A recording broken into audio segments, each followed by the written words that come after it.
सुमतिभिरनुमेयं शुभ्रकायं सखायं सुखमजमनपाजं मुक्त्युपाजं विमाजं द्रहजमहममेजं ध्येयमाम्नाजगेयं सदजमसदजेयं श्रीसहायं भजेयं तपस्वाध्यायशुश्रूषा कृष्णपूजारतं मुनिं विश्वेशमिष्टदं वन्दे परिम्राट् चक्रवर्तिनं श्रीगुरुभ्यो नमः हरिः ओम् शिरः पत्ये नित्या गणितगुणमाणिक्यविशदप्रभा जालोल्लासोपहत सकलावत्यतमसे जगज्जन्मस्थेमप्रलयरचनाशीलवपुषे नमो शेषाम्नाय स्मृतिहृदयदीप्ताय हरये येन प्रादुरभाविभूमिवरजे विस्तारिको सन्ततिः प्राबोधिश्रुतिपङ्कजं करुणया प्राकाशितत्वं परम् ध्वान्तं ध्वंसमराजिसाधुनिकरश्चाकारि सन्मार्गगः तेन व्यासदिवाकरेण सततं मात्याजि मे मानसम् व्याप्तिर्यस्य निजे निजेन महसा पक्षे सपक्षे स्थितिः व्यावृत्तिश्च विपक्षतोऽथ विषये शक्तिर्न वै बाधिते नैवास्ति प्रतिपक्षयुक्तिरतुलं शुद्धं प्रमाणं समे भूयात्तत्त्वविनिर्णयाय भगवान् आनन्दतीर्थो मुनिः भवति यदनुभावात्येडमूकोऽपि वाग्मी जडमतिरपि जन्तुर्जायते प्राज्ञमौलिः सकलवचनचेतो देवता भारती सा मम वचसि निधत्तां सन्निधिं मानसे च रमानिवासोचितवासभूमिः संन्यायरत्नावलिजन्मभूमिः वैराग्यभाग्यो मम पद्मनाभतीर्थामृताब्धिर्भवतात् पदवाक्यप्रमाणज्ञानं प्रतिवादिमदच्छिदः श्रीमदक्षोभ्यतीर्थाख्यानुपतिष्ठे गुरून्मम श्रीमदानन्दतीर्थार्य सन्मनस्सरसि भुवि अरुव्याख्यानदलिने चञ्चरे कतिमे मनः न शब्दाब्धौ गाढाः न च निगमचर्चासु चतुराः न च न्याये प्रौढाः न च विदितवेद्या अपि वयं परं श्रीमत्पूर्णप्रमतिगुरुकारुण्यसरणिं प्रपन्नामान्यास्मः किमपि च वदन्तोऽपि महताम् ॐ नारायणं निखिलपूर्णगुणैकदेहं निर्दोषमाप्यतममप्यखिलैः सुवाक्यैः अस्योद्भवादिदमशेषविशेषतोऽपि वन्द्यं सदा प्रियतमं मम सन्नमामि कुपिता हि पणच्छाया समीकृत्या परं सुखं सेवन्ते यत्पदं धीरास्तं भजे वल्लभं ಶ್ರಿಯಃ ಈಗ ಸಂಭೃತಿ ಅಧಿಕರಣ ಅಂತ ಹೊಸ ಅಧಿಕರಣ. ಈ ಸಂಭೃತಿ ಅಧಿಕರಣದಲ್ಲಿ ಪ್ರಶ್ನೆ ಹಾಗೆ ಇದೆ, ಯಾಕೆ ಇನ್ನೂ ಸ್ವಲ್ಪ ಜಾಸ್ತಿ ಗುಣ ಉಪಾಸನೆ ಮಾಡ್ಬೇಕಲ್ವಾ, ಒಂದ್ 2 ಗುಣ ಯಾಕೆ ಬಿಡ್ತೀರಿ, 2 ಗುಣ ಉಪಾಸನೆ ಮಾಡ್ಬೇಕಲ್ವಾ ಅಂತ ಈಗ ಪ್ರಶ್ನೆಯನ್ನ ಮಾಡ್ಕೊಳ್ತಾನೆ. ಸಂಭೃತಿ ಮತ್ತೆ ಇದೊಂದು ಶಬ್ದ ಇದೆ, ದ್ಯುವ್ಯಾಪ್ತಿ ಅಂತ 2 ಶಬ್ದ ಇದೆ.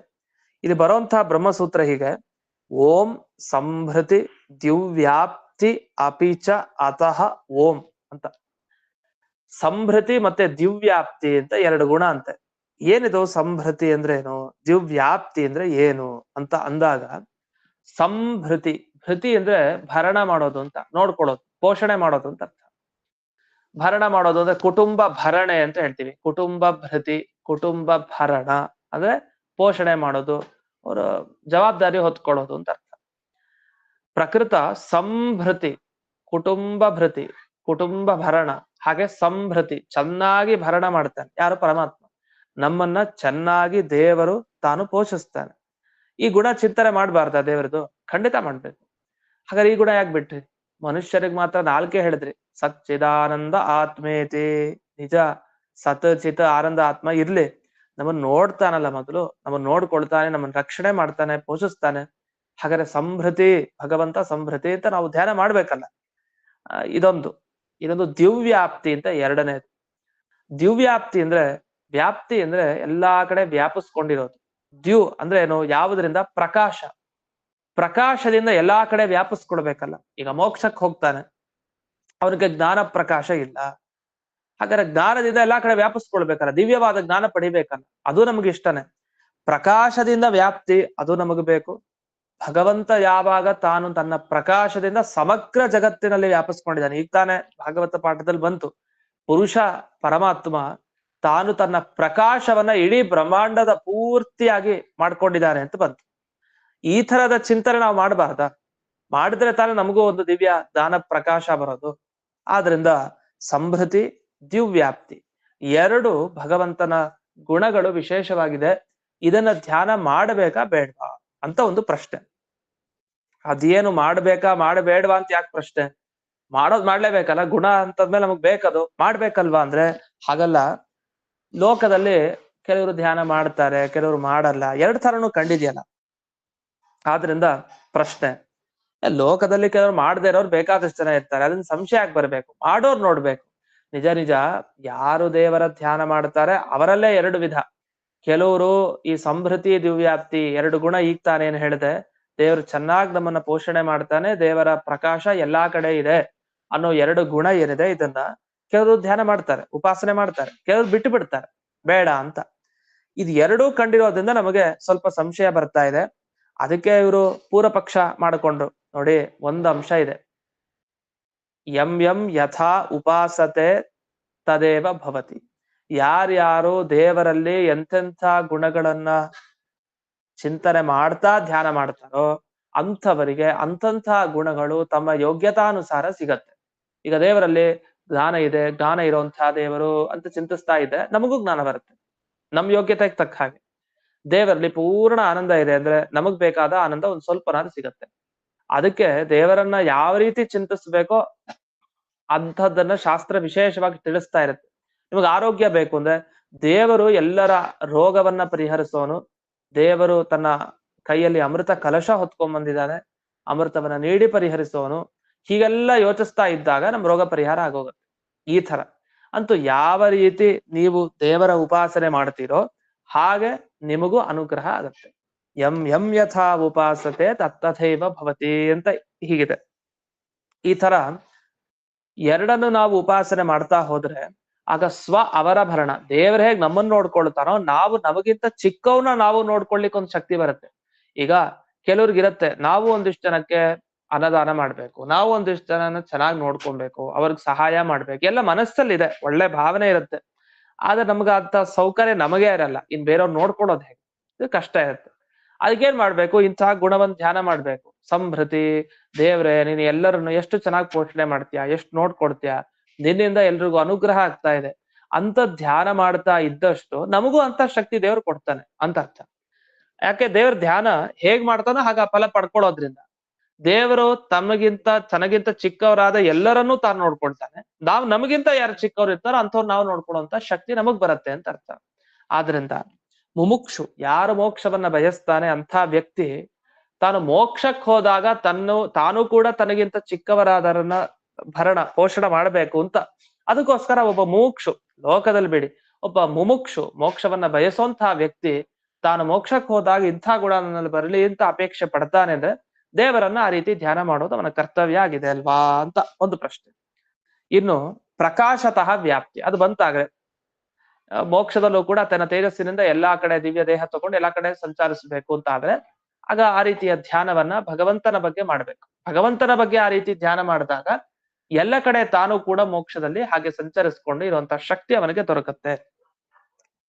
ಆದ್ರಿಂದ ಯಾವ್ಯಾವ ರೀತಿ ಉಪಾಸಕನು ಯಾವ ರೀತಿ ಧ್ಯಾನ ಮಾಡ್ತಾನೋ ಆ ರೀತಿ ಫಲ. ಆದ್ರಿಂದ ಇವೆರಡು ಮಾಡ್ಬೇಕಲ್ವಾ ಅಂದ್ರೆ ಅವಿಶೇಷಿತ ಅಂತ ಹೀಗೆ ಆ ಪ್ರಶ್ನೆಗೆ ಒಂದು ಉಪೋದ್ಬಲಕವಾಗಿ ಒಂದು ಸಹಾಯಕವಾಗಿ ಒಂದು ಯುಕ್ತಿಯನ್ನ ಕೊಟ್ರು.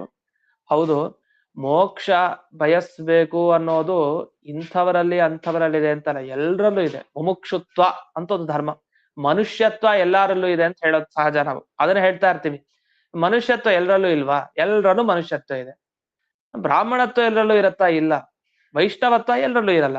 ಮನುಷ್ಯತ್ವ ಎಲ್ಲಾ ಮನುಷ್ಯರಲ್ಲೂ ಮನುಷ್ಯತ್ವ ಇಲ್ವಾ? ಮನುಷ್ಯತ್ವ ಇದ್ದೇ ಇರುತ್ತೆ. ಮನುಷ್ಯತ್ವ ಬಿಟ್ಟು ಇರಬಾರ್ದು ಅಂತ ಹೇಳ್ತಾರೆ. ಹಾಗೆ ಮುಮುಕ್ಷುತ್ವ ಅನ್ನೋದೇನಿದೆಯಲ್ಲ ಇದೊಂದು ಧರ್ಮ. ಈ ಮುಮುಕ್ಷುತ್ವ ಎಲ್ಲರಲ್ಲೂ ಇರುತ್ತೆ.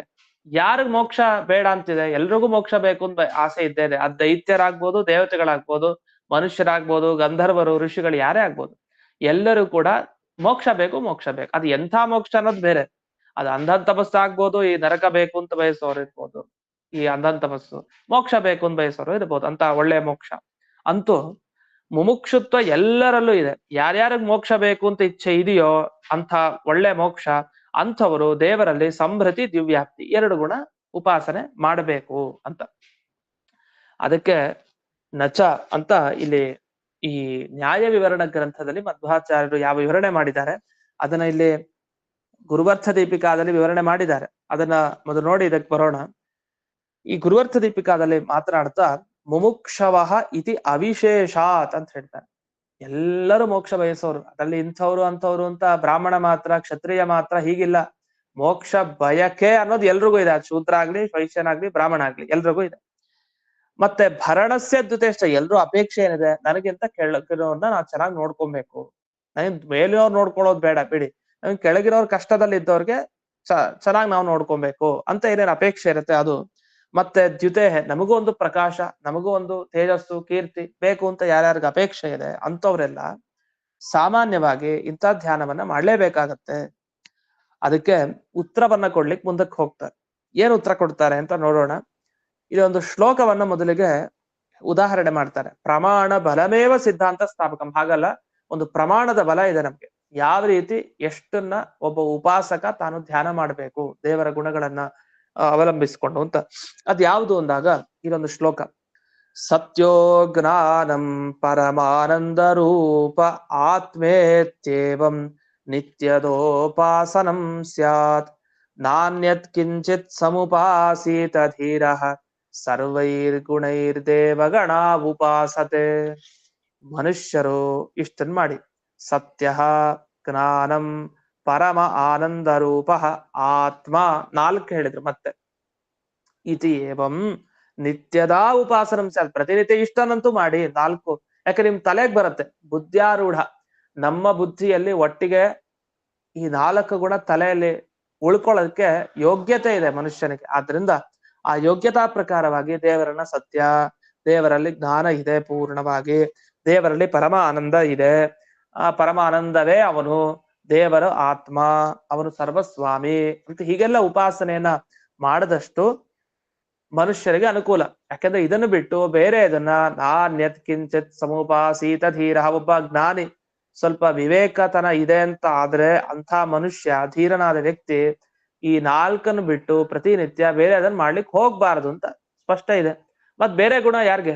ಸರ್ವೈರ್ ಗುಣೈರ್ ದೇವಗಣ ಉಪಾಸತೆ, ದೇವತೆಗಳು ಅವ್ರ ಗುಂಪು ಮಾಡ್ಕೊಳತ್ತದ. ನಿಮ್ಗೆ ಯಾಕೆ ಮನುಷ್ಯರಿಗೆ? ಮನುಷ್ಯರು 4 ಅಂತೂ ಮಾಡ್ಬೇಕು, ಅದನ್ನ ಮಾಡೋದ್ ಬಿಟ್ಟು ಬೇರೆ ಅದನ್ನ ಮಾಡಬೇಡಿ ಅಂತ ನಿಷೇಧ ಇದೆಯಲ್ವಾ.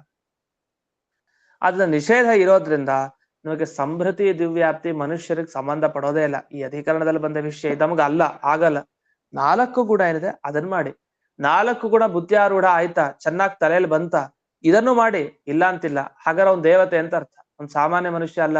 ಇದನ್ನು ಸೇರಿಸ್ಕೊಂಡು ಅವ್ನು ಧ್ಯಾನ ಮಾಡ್ತಾರೆ ಅಂದ್ರೆ ಓ ಮನುಷ್ಯನಾಗಿ ಬಂದಿದ್ದಾನಷ್ಟೇ ಭೂಲೋಕಕ್ಕೆ, ವಸ್ತುತಃ ಅವನು ದೇವತೆ ಅಂತ ಅರ್ಥ. ಈ ರೀತಿ ಅವನ ಯೋಗ್ಯತೆನೂ ಬೇರೆ ಆಗ್ಬಿಡತ್ತಾಗ. ದೇವಾನಾಂ ಯುಗಪತ್ ಜ್ಞಾನಂ ಮಾನುಷಾಣಾಂ ತಥಾ ನತು ಪರ್ಯಾಯೇಣಾಪಿ ಸತ್ಯಾಸ್ಯು ನೈವಾನ್ಯೇಷಾಂ ಕಥಂಚನ. ಅದು ಒಬ್ಬೊಬ್ಬರ ಯೋಗ್ಯತೆಗೆ ತಕ್ಕ ಹಾಗೆ ಬೇರೆ ಬೇರೆ ಈ ಫಲಗಳಿರುತ್ತೆ. ದೇವತೆಗಳಿಗೆ ಒಮ್ಮೆಲೆ ಜ್ಞಾನ ಬರುತ್ತೆ, ಮನುಷ್ಯರಿಗೆ ಹಾಗಲ್ಲ. ಒಮ್ಮೆ ಸತ್ಯ ಅಂದ್ರೆ ಆತ್ಮ ಮರ್ತೋಗುತ್ತೆ, ಆತ್ಮ ಅಂದ್ರೆ ಜ್ಞಾನ ಮರ್ತೋಗುತ್ತೆ, ಜ್ಞಾನ ಅಂದ್ರೆ ಆನಂದ ಮರ್ತೋಗುತ್ತೆ. ದೇವರ ಗುಣ ಒಂದು ನೆನಪಾದ್ರೆ ಇನ್ನೊಂದು ನೆನಪಾಗಲ್ಲ. ಈ ತರ ಆಗ್ಬೋದು. ಆದ್ರೆ ಕ್ರಮವಾಗಿ ಒಂದೊಂದೇ ಗುಣಗಳನ್ನ ಚಿಂತಿಸಿ 4 ಗುಣಗಳನ್ನ ತಲೆಯಲ್ಲಿ ಇಟ್ಟುಕೊಳ್ಬೇಕು. ಗುಣ್ಯಾಕಾರ ಸ್ಮೃತೇರೇವ ಜಿತಿ ಮಾತ್ರಂ ಪ್ರತೀಯತೆ ನವ್ಯಾಪ್ತಿರ್ ಜಗದ ಸ್ಮೃತ್ಯ ನಾನಾ ಶಕ್ತಿರ್ ಯಥೋ ಮತ ಅಂತ ಇದೆ ಒಂದು ಪ್ರಮಾಣ. ಇದಕ್ಕೇನರ್ಥ? ಮೋಕ್ಷ ಪಡಿಬೇಕು ಅಂತ ಎಲ್ರಿಗೂ ಇರೋದ್ರಿಂದ ಎಲ್ರೂ ಇದನ್ನು ಉಪಾಸನೆ ಮಾಡ್ಬೇಕು, ನೀವು ಆಕ್ಷೇಪ ಮಾಡಬೇಡಿ.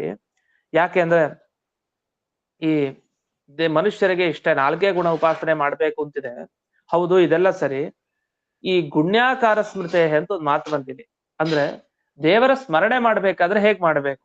ಗುಣಿ, ಅವನಲ್ಲಿ ಗುಣಗಳಿದೆ ಅಂತ ದೇವರಲ್ಲಿ ಸ್ಮರಣೆ ಮಾಡ್ಬೇಕಂತೆ. ಗುಣ ಇದೆ ಅಂದಷ್ಟು ನಮಗ್ ಗುಣ ಬರುತ್ತೆ, ಒಳ್ಳೆ ಗುಣ. ದೇವರಲ್ಲಿ ಏನು ಗುಣ ಇಲ್ಲ, ನಿರ್ಗುಣ, ನಿರಾಕಾರ, ಅವನ ಆಕಾರ ಇಲ್ಲ, ಗುಣ ಇಲ್ಲ, ಏನಿಲ್ಲ ದೇವರಲ್ಲಿ, ನಮಗೂ ಏನಿಲ್ಲ ಅಂತ ಆಗ್ಬಿಡುತ್ತೆ ಅಷ್ಟೇ. ಯಾಕೆ ನೀವು ದೇವರನ್ನ ಚಿಂತನೆ ಮಾಡಿದ್ದು ಹೇಗೆ? ಅವನು ಶೂನ್ಯ, ಅವನು ಏನು ಅವನಲ್ಲಿ ಇಲ್ಲ, ನಿರ್ಗುಣ ನಿರಾಕಾರ ವಿಚಿತ್ರ ಪರಮಾತ್ಮ. ಹೀಗೆ ಯೋಚನೆ ಮಾಡ್ತಾ ಕೂತ್ರೆ ಅಂಥ ಫಲನೇ ನಮಗ್ ಸಿಗತ್ತೆ. ಅದರಿಂದ ಅದಲ್ಲ, ನಾವ್ ವ್ಯಾಪ್ತಿರ ಜಗದ ಸ್ಮೃತ್ಯ ಅಷ್ಟೇ ಅಲ್ಲ, ದೇವರಲ್ಲಿ ಪ್ರಕಾಶ ಇದೆ, ದೇವರು ಎಲ್ಲಾ ಕಡೆ ವ್ಯಾಪಿಸ್ಕೊಂಡಿದ್ದಾರೆ ಅಂದ ಕೂಡಲೇ ನಮಗೂ ಪ್ರಕಾಶ ಬರುತ್ತೆ ಅಂತ ಅರ್ಥ ಅಲ್ಲ. ನಾನಾ ಶಕ್ತಿರಿ ಯಥೋ ಮತ, ಯಾಕಂದ್ರೆ ಅವರವರ ಯೋಗ್ಯತೆ ಸ್ವರೂಪ ಶಕ್ತಿ ಬೇರೆ ಬೇರೆ ತರ ಇರುತ್ತೆ. ಹಾಗಾಗಿ ಒಟ್ಟಿಗೆ ಧ್ಯಾನಕ್ಕೆ ಕೂತಾಗ ಎಷ್ಟು ಗುಣಗಳು ಒಮ್ಮೆಲೆ ನಮಗೆ ಉಪಾಸನೆ ಮಾಡ್ಲಿಕ್ಕೆ ಸಾಧ್ಯನೋ ಅಷ್ಟನ್ನ ಮಾಡ್ಬೇಕು. ಯಾಕಂದ್ರೆ ಒಂದೇ ಕಾಲದಲ್ಲಿ ಈ ದೇವತೆಗಳು ಕೂಡ ಈ ಸಂಭೃತಿ ದಿವ್ಯಾಪ್ತಿ ಅನ್ನೋ ಎರಡು ಗುಣ ಇರ್ತಾರೆ. ದೇವರು ಪೋಷಣೆ ಮಾಡ್ತಾನೆ, ಮತ್ತೆ ಪ್ರಕಾಶ ಒಂದ್ ಎಲ್ಲಾ ಕಡೆ ಇದೆ, ಈ ಗುಣ ಬರಲ್ವಂತೆ ತಲೆಗೆ. ನಮಗ್ ಅನ್ನಿಸ್ಬೋದು ಇದ್ರಲ್ಲಿ ಏನಿದೆ, ದೇವ್ರು ನಮ್ಮನ್ನ ಕಾಪಾಡ್ತಾರೆ ಅಂತ ಕೆಲವರು ಯಾವಾಗಲೂ ಹೇಳೋದಿರುತ್ತೆ. ಯಾವಾಗಲೂ ದೇವ್ರು ನಮ್ಮನ್ನ ಕಾಪಾಡನಪ್ಪ, ಈ ಸಂದರ್ಭದಲ್ಲಿ ದೇವರೇ ಕಾಪಾಡಿದ್ದು ಅಂತ ಅನ್ಕೊಳ್ಳೋದಿದೆ. ನಾವೇ ಅನ್ಕೊಳ್ತೀವಿ ಮೇಲೆ ದೇವತೆಗಳು ಯಾಕೆ ಗೊತ್ತಾಗಲ್ಲ ಅಂದ್ರೆ ಹಾಗಲ್ಲ. ಧ್ಯಾನ ಮಾಡ್ಬೇಕು ಅಂದ್ರೆ ತುಂಬಾ ಕಷ್ಟ. ಧ್ಯಾನ ಪ್ರಕ್ರಿಯೆ ಅನ್ನೋದು ಒಂದು ಗುಣ ಯೋಚಿಸ್ತಾ ಯೋಚಿಸ್ತಾ ಮುಳುಗೋದು ಅನ್ನೋದು ಸಕಲ ಶಾಸ್ತ್ರ ಸಾರ ಅದು. ಅದನ್ನ ಧ್ಯಾನ ಮಾಡೋದು ಬಹಳ ಕಷ್ಟ. ಸುಲಭದ ಮಾತಲ್ಲ, ಅದ್ ನೆನಪಿಸ್ಕೊಳ್ಳೋದಷ್ಟೇ. ನಾವು ಮಾಡಿದ ಧ್ಯಾನ ಅಲ್ಲ. ಸುಮ್ನೆ ಆಗಾಗ ದೇವ್ರು ನಮ್ಮನ್ನ ನೋಡ್ಕೊಳ್ತಾನೆ ಅಂತ ಒಂದ್ ಮಾತನೇನು ಎಲ್ರು ಹೇಳ್ತಾರೆ ಅದನ್ನ. ಆದ್ರೆ ಅದಲ್ಲ.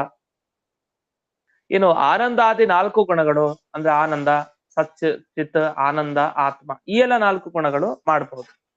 ಯಾಕಂದ್ರೆ ಮನುಷ್ಯರ ಯೋಗ್ಯತೆ ಅಷ್ಟಿದೆ ಅಂತ.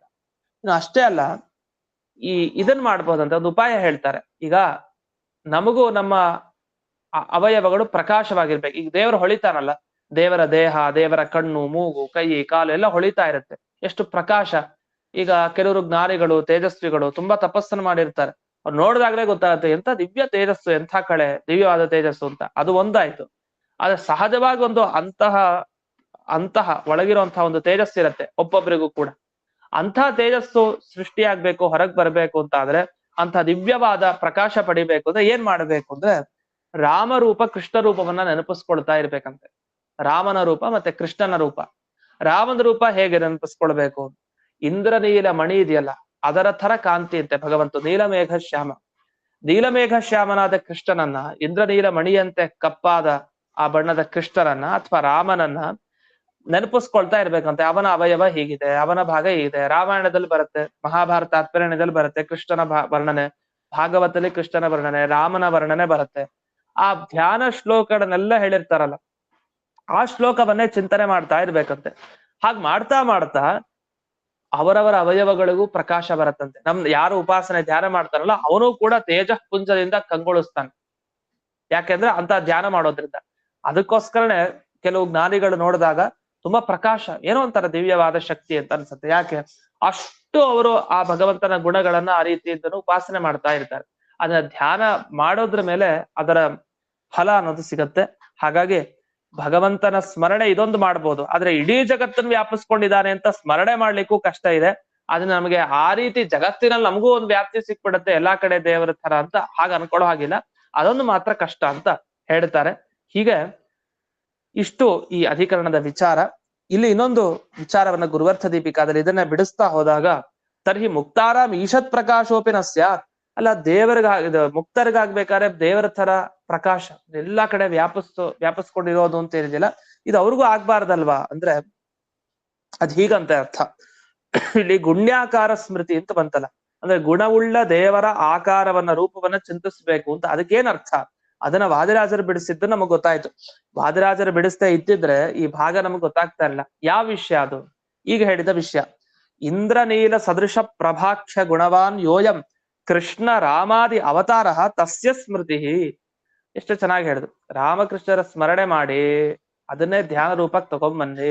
ಇಂದ್ರನೀಲ ಮಣಿಯಂತೆ ಅವನ ಪ್ರಭೆ ಇದೆ. ಅಷ್ಟೇ ಅಲ್ಲ, ಭಾಸ್ವರ ಭಗವದಂಗ ಸ್ಮರಣಾದೇವ ಸ್ವಾಂಗಸ್ಯಾಪಿ ಯಥಾ ಯೋಗ್ಯಂ ಪ್ರಭಾ ಭವತಿ ಭಾವ. ದೇವರ ಅವಯವ ತುಂಬಾ ಚೆನ್ನಾಗಿದೆ, ಅವನ್ ಕೈ, ಅವನ್ ಕಾಲು, ಅವನ್ ಮೂಗು ಎಲ್ಲ ಚೆನ್ನಾಗಿದೆ ಅಂತ ಯೋಚಿಸಿದಷ್ಟು ನಮ್ ಕೈ ಕಾಲು ಅಂಗಗಳು ಕೂಡ ಹೊಳಿಲಿಕ್ ಶುರುವಾಗತ್ತೆ ಅಂತ. ಸುಲಭ ಉಪಾಯ. ಹೊಳೆಯೋದು ಅಂತಂದ್ರೆ ದಿಢೀರ್ ಅಂತ ಇಂದ್ರನೀಲ ಮಣಿಯ ಕಾಂತಿ ನಮ್ಮ ದೇಹಕ್ಕೆ ಬರುತ್ತಂದ್ರೆ ನಮ್ಮ ಯೋಗ್ಯತೆಗೆ ತಕ್ಕ ಹಾಗೆ ಏನು ವಿಶೇಷವಾಗಿ ಒಂದು ಆಕರ್ಷಕವಾದ ಒಂದು ತೇಜಸ್ಸು ಏನಿದೆ ಆ ತೇಜಸ್ಸು ಬರುತ್ತಂತೆ ದೇಹದಲ್ಲಿ. ಆ ರೀತಿ ಅರ್ಥ ಇದಕ್ಕೆ. ಅದರಿಂದ ಭಾಸ್ವರ ಭಗವತ ಹೊಡಿತಾ ಇರುವಂತಹ ಭಗವಂತನ ಅಂಗ ಸ್ಮರಣೆ ಮಾಡ್ರಿ, ನಿಮ್ಮ ಅಂಗನೂ ಕೂಡ ಯಥಾಯೋಗ್ಯವಾಗಿ ಪ್ರಭೆಯನ್ನ ಪಡೆಯುತ್ತೆ ಅಂತ ವಾದಿರಾಜರು ತಾವು ಉಲ್ಲೇಖ ಮಾಡಿತ್ತು. ಅವರೇ ಬರೆದಿರುವಂತಹ ಮಾತು. ಜಗದ್ ಅಸ್ಮೃತ್ಯ ಜಗದ್ ವ್ಯಾಪ್ತತೆಯ ಜಗತ್ ಭಗವತ್ ಭಾವನಾ ಸ್ಮೃತ್ಯ ಅಂದ್ರೆ ಈ ಜಗತ್ತಿನ ಬಗ್ಗೆ ಭಾವನೆ ಏನಿದೆ, ಏನ್ ಭಾವನೆ? ಇಡೀ ಜಗತ್ತನ್ನ ಪರಮಾತ್ಮನು ವ್ಯಾಪಿಸಿಕೊಂಡಿದ್ದಾನೆ ಅನ್ನುವ ಭಾವನೆ ಏನಿದೆ, ಇದನ್ನ ಕೆಲವು ಸಲ ನಮಗೆ ನೆನಪಿಗೆ ಬರಲ್ಲ. ಆ ಬರ್ದೇ ಇರೋದನ್ನ ಏನು ಮಾಡ್ಲಿಕ್ಕಾಗಲ್ಲ. ಆದ್ರೆ ಈ ಗುಣಗಳ ನಿಯಮೇನ ಧ್ಯಾನ ಉಪಾಸನೆ ಮಾಡೋರು ಯಾರು ಅಂದ್ರೆ ಅದು ದೇವತೆಗಳು. ಅವ್ರ ಕೈಲಿ ಸಾಧ್ಯ ಇದು. ಅದ್ರ ಮನುಷ್ಯರಿಗೆ ಎಷ್ಟು ಗುಣಗಳು ಅಂತ ಬಂದಾಗ ಹೀಗೆ ವಿಚಾರ ಮಾಡಿ ಮಾಡಿ ಮಾಡಿ ಹೋಗ್ತಾನೇ ಇದ್ದಾರೆ. ಅದಕ್ಕೆ ಮಧ್ವಾಚಾರ ಅಣುಭಾಷ್ಯದಲ್ಲಿ ಒಂದು ಮಾತು ಬರೆದು ಬಿಟ್ರು, ಸಚ್ಚಿದಾನಂದ ಆತ್ಮೇತಿ ಮಾನುಷೇಸ್ತು ಶ್ರೇಷ್ಠರೇ. ಸಿದ್ಧಾಂತದ ಮಾತು ಒಂದು ಹೇಳಿದ್ರೆ ಮುಗ್ದಾಯ್ತು. 4 ಗುಣಗಳನ್ನ ಮನುಷ್ಯರು ಉಪಾಸನೆ ಮಾಡಬೇಕು, ಬೇರೆದನ್ನ ಚಿಂತಿಸಬಾರ್ದು ಅಂತ ಹೇಳಲ್ಲ. ಉಪಾಸನೆ ಎಷ್ಟನ್ನು ಮಾಡಬೇಕು ಅಂತ ಹೀಗೆ ಇಲ್ಲಿವರೆಗೆ ಈ ವಿಷಯ ಬಂತು. ಈ ಅಧಿಕರಣದ ಮುಕ್ತಾಯ ಆಯ್ತು. ಇನ್ನು ಆ ಬ್ರಹ್ಮಸೂತ್ರದ ಅರ್ಥವನ್ನ ನೋಡ್ಬೇಕಾಗಿದೆ. ಸಂಭೃತಿ ದಿವ್ಯಾಪ್ತಿ ಸಂಭೃತಿ ದಿವ್ಯಾಪ್ತ್ಯಪಿ ಚ ಅತಃ ಓಂ. ಅಲ್ಲೂ ಕೂಡ ಸ್ಪಷ್ಟವಾಗಿ ಬ್ರಹ್ಮಸೂತ್ರದಲ್ಲಿ ಆ ಪದಗಳು ಬಂದಿದೆ. ಹೀಗೆ ಈ ಅಧಿಕರಣದಲ್ಲಿ ಭಗವಂತನ ವಿಶೇಷ ಗುಣಗಳ ಉಪಾಸನೆಯನ್ನ ಹೇಗೆ ಮಾಡೋದು, ಸಾಧ್ಯನಾ ಇಲ್ವಾ ಅನ್ನೋ ವಿಚಾರ ಇಲ್ಲಿವರೆಗೆ ಬಂತು. ಮುಂದೆ ಇನ್ನೊಂದು ಹೊಸ ಅಧಿಕರಣದಲ್ಲಿ ಇನ್ನೊಂದು ಹೊಸ ವಿಚಾರಕ್ಕೆ ಹೋಗ್ತಾರೆ. ಅದನ್ನ ಮುಂದೆ ಆರಾಧನೆ ಕಳೆದ ಮೇಲೆ ನೋಡೋಣ ಅಂತ ಹೇಳ್ತಾ ಇಂದಿನ ಪಾಠವನ್ನ ಅಸ್ಮದ್ ಗುರುವಂತರ್ಗತ ವ್ಯಾಸತೀರ್ಥ ಗುರುವಂತರ್ಗತ ಭಾರತೀ ರಮಣ ಮುಖ್ಯ ಪ್ರಾಣ ಅಂತರ್ಗತ ಶ್ರೀಮನ್ ಮೂಲ ಗೋಪಾಲ ಕೃಷ್ಣನಿಗೆ ಅರ್ಪಣೆ ಮಾಡ್ತೇನೆ. ಶ್ರೀಕೃಷ್ಣ ಅರ್ಪಣೆ. ನಮಸ್ಕಾರ ಆಚಾರ್ಯ. ನಮಸ್ಕಾರ ಆಚಾರ್ಯ. ನಮಸ್ಕಾರ ಆಚಾರ್ಯ. ನಾಳೆ ಪಾಠ ಇರ್ತದೆ ರೀ? ನಾಳೆ ಪಾಠ ಇರೋದಿಲ್ಲ. ನಾಳೆ ನಾಡಿದ್ದು ಆಚೆ ನಾಡಿದ್ದು 3 ದಿವಸ ಇರಲ್ಲ. ಹಾ ನಾಳೆ ನಾಡ್ದ ಆಚೆ ನಾಡ್ದು. ವ್ಯಾಸರಾಜರ ಆರಾಧನೆ 3 ದಿವಸ ಇರಲ್ಲ, ಆಮೇಲೆ ಆಯ್ತು ರೀ. ಸಾಷ್ಟಾಂಗ ನಮಸ್ಕಾರಗಳು.